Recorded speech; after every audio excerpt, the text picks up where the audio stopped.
So if from where you currently stand, life will inspire you to yet a new idea, is it true then that you will always be in the process of becoming? So if it is true that we are all eternally in the process of becoming, then is it wise to ever fuss about what has not yet become? Good. So if what is to become is still looming in my future and it has not yet become, there is no reason to feel anything other than eager anticipation of the becoming, yes? Especially when you know that it's only a matter of vibrationally lining up with it. Have you ever known anyone who has felt otherwise? Have you ever yourself known that you wanted something that you haven't figured out how it's going to come or when it's going to come or where it's going to come from or who's going to come with it, and instead of feeling eager anticipation, you felt disappointment? Well, stop it. Well, we are not playing with you about that at all. If you heard only from us the words, you are an eternally expanding being and you will always be in the state of expansion, and therefore there is never a reason for you to feel anything except eagerness about that which is coming. If you heard that and understood it and did it, felt eager, then everything that life inspires you to want would come easily and quickly into your experience. And do you know, the only thing that slows it down is you feeling disappointed instead of eager, you being bummed out instead of anticipating a good thing. How is it that you come to feel sadness about something that is in the process of becoming before it has become? Why would you feel that way? What is the mindset within you that causes you to feel sadness or disappointment rather than eagerness and exhilaration? What are you thinking that makes that so? You must be thinking, this thing I want is not coming, or this thing I want cannot come, or this thing I want, I don't know how to bring it about. And we want to remind you that it's only those thoughts that keep it from coming. Only those thoughts. When you come to remember that everything that comes to you comes in response to your vibrational output, and your vibrational output is only in response to what you're thinking, and what you're feeling is always giving you feedback about what you're thinking and what your vibration is. Therefore, every time you feel an emotion that feels less than really, really good, you are offering a thought which is causing a vibration, which is affecting your point of attraction, which is keeping you from what you want temporarily. And we want to always say temporarily. Do you know that that gap between where you are and where you want to be is always temporary, even if it lasts your whole lifetime? Well, we just had to throw that in to be factually accurate, because we want you to understand that everything that you're asking for is in the process of coming to you, and it is only your attention or your awareness that it has not come or it is not coming fast enough that slows it down. And when you make your transition into non-physical, when you stop, therefore, focusing upon what has not happened, and you allow yourself to become a vibrational match to everything that you've asked for, then you immediately close that gap. That gap between where you are standing right now in your physical form and that which you have expanded to because of your awareness here. We want to give you briefly, many of you have heard it, in fact most of you are aware that you are more than this physical being that you see here in this body. You are source energy extended here. And the source energy part of you is clear and sure and excited about life. The source energy part of you is eager and knows its worthiness. The source energy part of you is the dominant part of you. The source energy part of you is that eternal part of you who has always been present in your experience, that eternal part of you that never ceases to be, that eternal part of you that law of attraction has been responding to forever. So that eternal part of you, that source energy part of you, that inner being part of you, projected a part of its attention or consciousness into the physical form that you know as you. And in doing so, expanded its awareness into a leading-edge time-space reality, just as you wanted to do. Oh, and the eagerness that you felt about doing that, because you understood that the variety of this time-space reality would inspire endless new ideas and preferences and conclusions from you. So, here you are, a part of your consciousness in this physical body, surrounded by contrast that causes you to constantly, and we're not kidding you about that, all day, every day, come to many conclusions at many levels of your being about what would be an improved experience. The selfish nature of every perspective that exists says that you are infinitely and intimately, delicately and precisely and constantly choosing from that which is around you for that which would be an improvement. It's the nature of an expanding consciousness, of which we all are. So as life inspires within you this awareness of what would be an improvement, the source energy part of you focuses upon that idea of improvement and becomes it instantaneously, vibrationally. Now, most of you have forgotten that even this planet that you see spinning in its orbit in perfect proximity to all of the other planets was at one time a vibration, and then a vibrational thought, and then it began to take form, and then it became manifestation.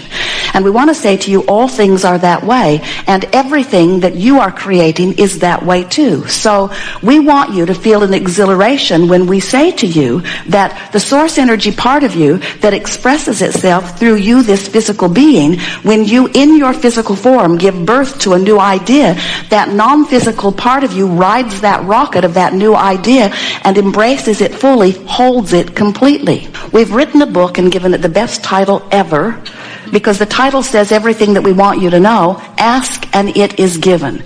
Ask and it is given, meaning that when you in your physical form are inspired through the contrast to an awareness of something that would be an improvement, when you do that, the improved idea is fully embraced by source. That's the it is given part.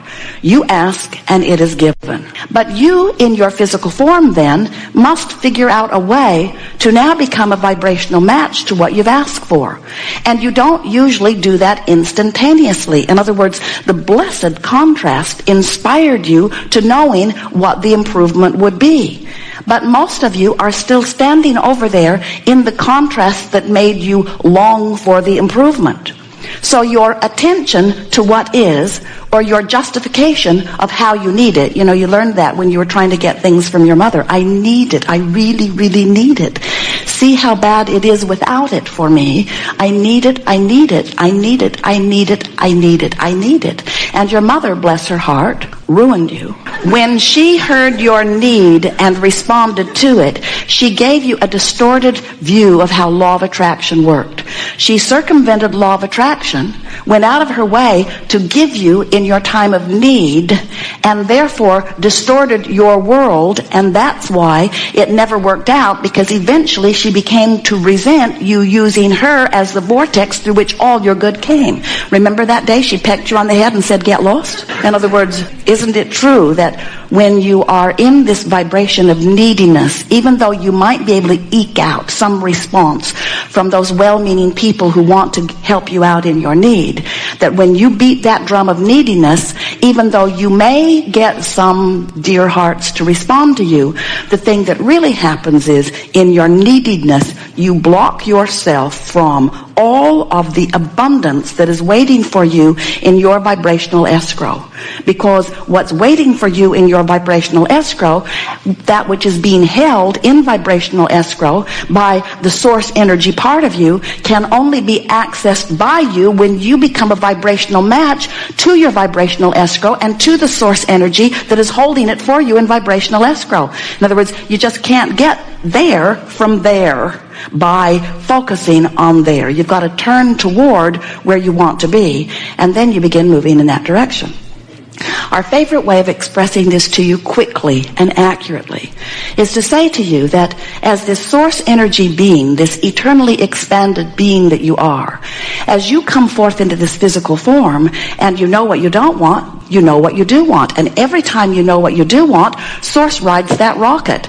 And in Source riding that rocket, from your experience, the sensation that it feels like to you is momentum. In other words, it begins to get a momentum moving toward that which you are asking for. Now, the reason that you feel that feeling of momentum is because you're living contrast. You're asking, you know what you don't want, you know what you do want, you know what you don't want, you know what you do want. As you are knowing what you do want, and Source is embracing this idea of this new expanded version of your life experience, you're not creating for the world, you're not creating for anyone but for you. You're saying, given what I'm living and giving these conditions and giving this contrast, this would be an improvement for me. And Source says, you should know we will hold that vibrational thought for you. Not only will we hold it, we will become it. Now think about what that means. You're getting the sense, we're hearing many of you beginning to talk about law of attraction. As you get the sense of law of attraction, which says that which is likened to itself is drawn, now think about this eternal being that has been vibrating and attracting unto itself long before you came forth into this physical body. Contemplate for just a moment what the attraction power to that vibration must be. Now, think about you here in this physical body, and think about the things you're thinking about, and think about what that attraction power might be. So, here's the thing we really want you to get, because as you hear this next part and it resonates with you, you will accurately then understand the guidance that you were born with. You will understand who you are, your reason for being, and how to fulfill that which you came forth to be. In other words, everything that you are hinges upon this, and we believe that you will hear it easily. So, the non-physical part of you is offering a vibration which law of attraction is responding to. It's a powerful vibration. Can you feel it? What you are thinking here in your physical time-space reality causes you to offer a vibration, and law of attraction is responding to it. So if law of attraction is responding to the two vibrational aspects of you, what must that feel like to you? Well, if you're thinking thoughts of love, then you're standing in the same place. And as law of attraction responds, you feel aligned, you feel elated, you feel exhilarated, you feel passion and eagerness. But if you are hateful or angry or disappointed, and that's the drum you're beating, and law of attraction is responding to that vibration, but who you really are is love and appreciation. As law of attraction responds to both vibrations, what it feels like to you is tension. And that's what negative emotion is. Negative emotion always means you are, by virtue of whatever you're giving your attention to, activating a vibration that is literally pulling you apart. Make sense to you? Now, when you think about it, so here you are in your physical expression. Life causes you to want this. You want this. The source energy part of you becomes it. And literally, this is the thing we so want you to hear. Becomes it so powerfully that that current is calling you toward the fulfillment of it. And when you turn and go in the direction of the calling, and the reason that we are emphasizing this calling is because we want you to feel the difference between law of attraction responding to this powerful, very long vibration of the source energy part of you as compared to law of attraction responding to the vibration of your thought here and now. Who you really are is a much more powerful vibration, which means this stream is flowing. This stream is flowing, and we love you very much. You must go. This stream is flowing, and you must go if you are to feel good at all. Jerry and Esther went whitewater river rafting in Colorado last year, and the river guide said to them right off, "Friends, this is not Disneyland. We cannot turn this river off. This river is going to have its way with you." And that's what we want to say to you. This river is having its way with you. You must go. And if you go willingly, you feel great. And if you go reluctantly, you don't feel good.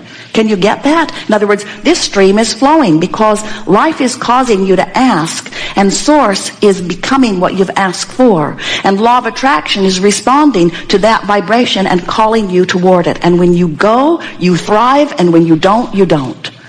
So what does answering the call of source mean? What would that mean? It means when you see someone and they are really a rotten person doing all kinds of bad things, and you, from your point of view, believe that, and you focus upon their wrongdoing, you don't go with your stream, because the source energy part of you, whether you like it or not, is looking for their positive aspects and finding them.